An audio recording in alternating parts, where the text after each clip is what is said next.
Update dan upgrade Nano Booster September 2021. Nano Booster sebagai adjuvan untuk dikombinasikan dengan pestisida, insektisida, fungisida, dan herbisida. Gunanya adalah untuk meningkatkan khasiat zatsida tersebut dan sebagai agen untuk menembus dinding sel target yang dituju, sehingga zatsida tersebut lebih efektif dan efisien.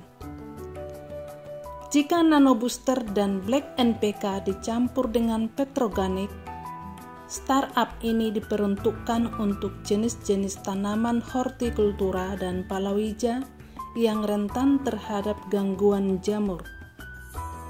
Tetapi, jika Nano Booster dan petroganik dicampur dengan urea, startup ini mampu membutuhi kebutuhan tanaman, yakni 16 unsur hara esensial dan unsur hara fungsional.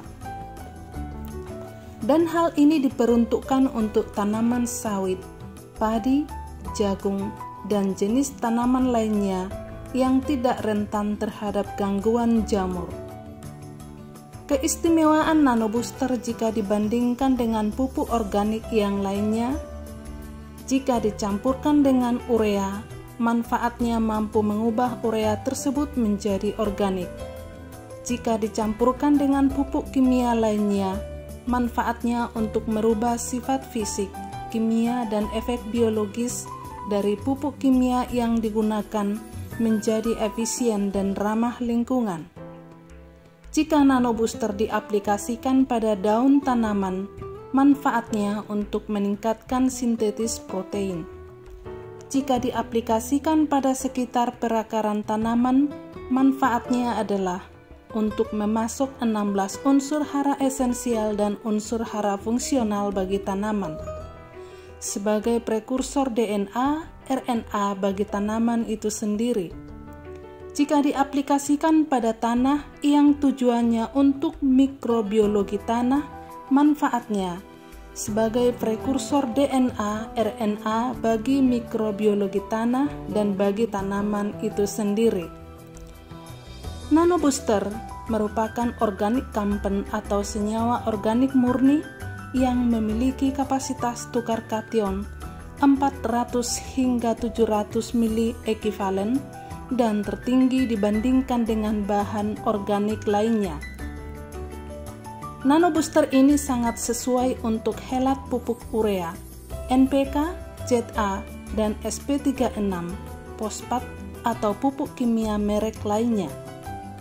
Sangat direkomendasikan untuk semua jenis pupuk kimia yang gunanya untuk meningkatkan efektivitas pupuk kimia yang digunakan. Penggunaan pupuk kimia secara terus-menerus dapat membuat tanah mengeras dan kehilangan porositasnya. Hal ini dikarenakan penggunaan pupuk kimia yang meningkatkan kadar asam dalam tanah, asam klorida, asam sulfat dalam tanah melarutkan remah-remah tanah yang kaya akan mineral. Kerusakan mineral tanah oleh asam tersebut membuat tanah kehilangan porositasnya. Hal ini berarti tanah akan menjadi sangat padat sehingga air akan sulit masuk dan hal ini tidak baik untuk tanaman.